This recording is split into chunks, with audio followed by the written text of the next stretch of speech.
दूसरी चीज ये भी मैं थी, आपको रोकना चाहूंगी, ये टैली और ज्यादा बदल गई है, सीटों का अंतर 10 का अंतर हो चुका है, क्योंकि कांग्रेस पार्टी 38 सीटों पर आगे चल रही है, जबकि बीजेपी उससे 10 सीटें आगे, 48 सीटों पर बीजेपी आगे चल रही है। जेजेपी के खाते में पहले की तरह कोई सीट नहीं है, आईएनएलडी के खाते में 2 सीटें, अदर्स के खाते में 2 सीटें जाती हुई कांग्रेस पार्टी ने भी एक्सपेक्ट नहीं किया था। लगातार एक बात कही जा रही थी कि भाई कांग्रेस पार्टी ये मानकर चल रही है, अपने मुख्यमंत्री को चुन लिया गया है, सब कुछ मैनेज कर लिया गया है, ढोल नगाड़े सुबह बजने कांग्रेस दफ्तर के बाहर शुरू हो गए थे।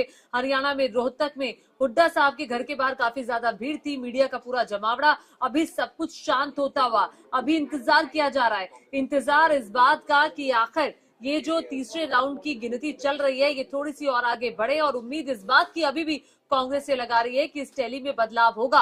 क्या बदलाव होगा मोहित?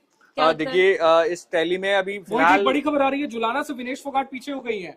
ये अपने आप में बड़ी अपडेट सामने आई है। अभी तक वो आगे चल रही थी, आगे चल रही थी, जुलाना से विनेश फोगाट पीछे हो गई है। और दूसरी चीज यहाँ पर सबसे अहम बात जो थी ये हो जाती है कि हरियाणा का जो चुनाव है वो जाट वर्सेस गैर जाट हो गया है, क्योंकि अहिरवाल जो क्षेत्र है वहां पर बीजेपी को बहुत अच्छी बढ़त मिल रही है। जाट बेल्ट में भी बीजेपी ने सेंध लगाई है, और यही वजह है कि अब जो सीटों का जो आंकड़ा है, जो अंतर है, बीजेपी 48 और कांग्रेस 38, वही दलित नायब सिंह सैनी भी आगे हो गए, नायब सिंह सैनी भी आगे हो गए। और अनिल विज के बयान की बात यहाँ कर लेनी बहुत जरूरी हो जाती है, क्योंकि अनिल विज कद्दावर नेता है हरियाणा बीजेपी में, और जाहिर तौर पर सीधे 10 से 15 सीटों पर अच्छा प्रभुत्व रखते हैं। देखिए अब बीजेपी को बहुमत मिल चुका है, अभी रुझानों में बीजेपी को बहुमत मिल चुका है। अगर आप हरियाणा की टैली देखेंगे 48 सीटें, 46 का जादुई आंकड़ा 48 सीटें, तो ये तो एक किस्म से तीसरी बार बनती हुई सरकार दिखाई दे रही है बीजेपी की। बिल्कुल, देखिए जो एक बात कही जाती थी कि सेंटर में जो सरकार रहती है हरियाणा उस तरफ जाता है, तो यहाँ पर भी ये बिल्कुल इस बार भी वैसा होता हुआ दिख रहा है फिलहाल की जो टैली सामने आ रही है। और बड़ी बात जो हम अनिल विज की कह रहे थे लगातार, देखिए अनिल विज के लेकर 2 परसेप्शन है। एक तो परसेप्शन ये था कि वो लगातार बयानबाजी कर रहे थे कि भाई मैं मुख्यमंत्री बनूंगा, मैं मुख्यमंत्री बन सकता हूं। एक तो इस बयानबाजी को लेकर जो भारतीय जनता पार्टी थी उसमें ये असमंजस था कि कहीं ये इनका बड़बोलापन उनको भारी ना पड़ जाए। दिक्कत ये है कि अंबाला की सीट पर, अंबाला कैंट की सीट पर जो कई लोगों से बातचीत हुई, उनका कहना ये था कि अंबाला की सीट पर अनिल विज जो है उनकी फंस सकती है वो सीट, और ये हमने शुरुआती आंकड़ों में देखा भी, पीछे भी हुए हैं वो। और ये जो उनके बयान आ रहे थे वो ये गुंजाइश करना चाह रहे थे कि मैं अगर बोल दूंगा कि मैं मुख्यमंत्री हो सकता हूं तो लोगों के वोट मुझे मिल सकते हैं। तो ये जो अनिल विज की पॉलिटिक्स थी वहां पर, भले ही लेकिन उनके बयान जो है राजनीतिक गलियारों में जबरदस्त तरीके से बीजेपी को बैकफायर कर रहे थे। और बड़ी बात यह है कि यहाँ पर फिलहाल अब जो बीजेपी ने एक 48 सीटों पर और 38 सीटों पर कांग्रेस है, यहाँ पर 10 का अंतर, यानी कि बीजेपी 10 सीटों पर आ गई और पूर्ण बहुमत क्रॉस कर चुकी है बीजेपी। बिल्कुल, और रुझानों में कांग्रेस पार्टी पीछे हो गई है। और देखिए कहा जा रहा है कि जो जाट वोट बैंक है उसमें बंटवारा हो गया है, वो संभाल नहीं पाए भूपेंद्र सिंह हुड्डा।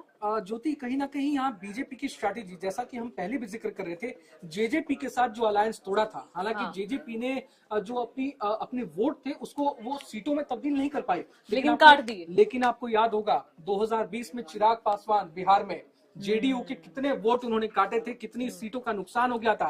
चिराग पासवान की पार्टी सीटों में अपने वोटों को तब्दील तो नहीं कर पाई थी, लेकिन बीजेपी को खासा उससे फायदा पहुंचा था। और यही आप देख लें, जेजेपी ने भी बीजेपी को बहुत फायदा पहुंचा दिया। यहाँ पर अपनी सीटों का त्याग करके जेजेपी ने बीजेपी को अहम जीत। देखिए अनिल विज अभी मुख्यमंत्री बनने की बात करते हैं, वो पीछे हो गए अपनी सीट से।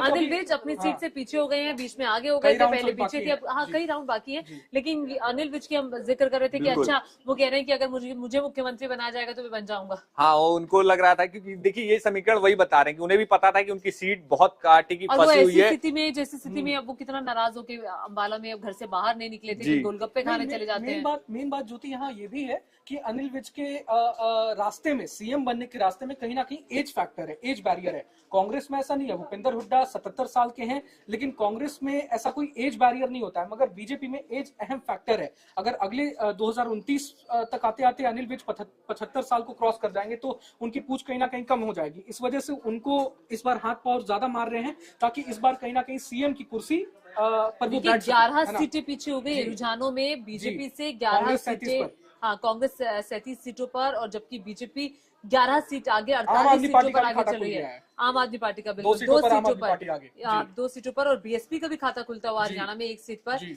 आईएनएलडी 2 सीटों पर, जसपा का पहले की तरह बिल्कुल। कोई खाता नहीं खुला है। लेकिन सरप्राइज क्या है हरियाणा में, मतलब हरियाणा के बारे में लगातार कहा जा रहा था कि मुद्दों का चुनाव है, लोगों ने चुनाव दिया है, आप जात की बात कर रहे थे कि जाति पॉलिटिक्स की बात कर रहे थे, लेकिन ये हरियाणा में हुआ क्या, मतलब ये समझना बड़ा। देखिए, मैं लगातार मैं कई लोगों से लगातार बातचीत चल रही थी। जिस समय एग्जिट पोल भी आए थे तब भी मैंने न्यूज रूम में जो फीडबैक लिया गया था कि आपको क्या लगता है, किसी को सबका एक रुझान के तौर पर आकलन, जब एग्जिट पोल आए तो हम लोगों ने भी अपना एक एग्जिट पोल, तब भी मैंने कहा था कि भाई यहाँ पर भारतीय जनता पार्टी आगे निकलती हुई मुझे दिखाई दे रही है। कांग्रेस पार्टी को भले ही तमाम एग्जिट पोल में नजर आता हो इसमें, लेकिन फिलहाल का जो आंकड़ा बता रहा है ये बड़ा दिलचस्प है, क्योंकि जो एक बात जो मैं क्लियर तमाम जगहों पर कह रहा हूं कि यहाँ पर भारतीय जनता पार्टी को देखिए क्या है कि भारतीय जनता पार्टी के पास सबसे बड़ा प्लस पॉइंट ये रहा कि कांग्रेस को उनकी हवा कई जगहों पर भारी पड़ी। जैसे कि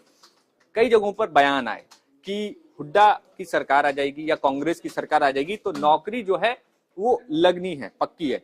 कई जगहों पर वीडियो ऐसे वायरल हुए और खास तौर पर दलितों को लेकर जो हुड्डा समर्थक जो लोग थे उनकी तरफ से जो बयानबाजी आई, खुद भूपेंद्र सिंह हुड्डा को सामने आकर सफाई देनी पड़ गई कुमारी शैलजा के मामले पर कि कुमारी शैलजा हमारी सम्मानित नेता हैं, बहुत ज्यादा सम्मान है उनका। और बड़ी चीज ये थी कि कुमारी शैलजा ने एक क्लियर मैसेजिंग दे दी थी कि देखिए आपने हमें टिकटों में हिस्सेदारी नहीं दी। टिकट देखिए, एक बड़ी चीज ये भी थी इसमें कि कुमारी शैलजा लगातार 2 नेता पूरे हरियाणा में घूम रहे थे चुनाव से 1 महीने पहले, इसमें दीपेंद्र सिंह हुड्डा, कुमारी शैलजा अपनी अपनी यात्रा लेकर पूरे बाकायदा पूरी कैंपेनिंग के साथ, जिस तरीके से राहुल गांधी अपनी भारत जोड़ो यात्रा चला रहे थे उसी तरीके से हरियाणा मांगे हिसाब यात्रा दीपेंद्र हुड्डा चला रहे थे और हरियाणा जोड़ो यात्रा जो है कुमारी शैलजा लेकर चल रही थी। उसी तरीके से पूरा कैमरा वैमरा पूरा तामझाम के साथ सारी चीजें हो रही थी।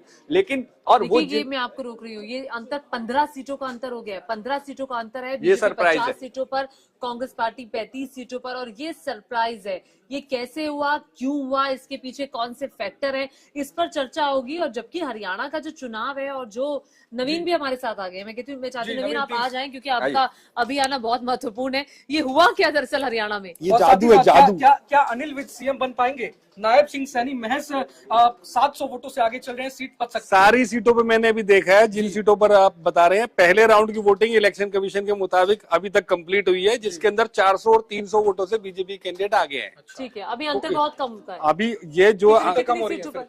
देखिए, ये अभी अंतर बहुत कम है और अभी आप इंतजार कीजिए। जिस हिसाब से हमने पहले पोस्टल बैलेट के आंकड़े दिखाए थे, अचानक से 70 सीटों पर जो कांग्रेस 15 आगे का हो गई अंतर थी। था वो 9 का हो गया है। जी बिल्कुल, अभी होंगे और ज्यादा कम अंतर होगा। ये चुनाव जो है वो बीजेपी के खिलाफ चुनाव था, इसमें कोई दो राय अच्छा, नहीं अभी है। भी मैं बहुत इंटरेस्टिंग है ये बात करना। आप मुझे ये बताएं कि अभी भी आपको क्या लग रहा है कि ये टैली कहाँ जाके रुकेगी? बीजेपी 25। आप?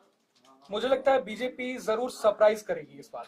अच्छा, आप सरप्राइज बदल गए? करेगी मतलब सरकार बनाएगी। आप ये टैली देखने के बाद बदल गए? नहीं, सरप्राइज कर सकती है। मैं तो पहले भी कह रहा था लोकसभा चुनाव इस के टैली नहीं को नहीं, देखने आपने के नहीं बाद कहा, ये आप गलत बदले। बात। मैंने पहले भी कहा नहीं, था नहीं, कि आप इस टैली को होगी। देखने के बाद बदले रोहन, इस टैली को देखने के बाद बदले। आप मानिए की वोटिंग समाप्त हो गई है और इलेक्शन कमीशन का भी आप डेटा देख लें। नहीं, आप बात से पलटे मत, आप वो उस खबर पे मत जाएं। आप ये टैली इलेक्शन देखने के बाद कमीशन के बदले। मुताबिक बीजेपी 38 और 36 पर जो है कांग्रेस है। आपने कहा था कि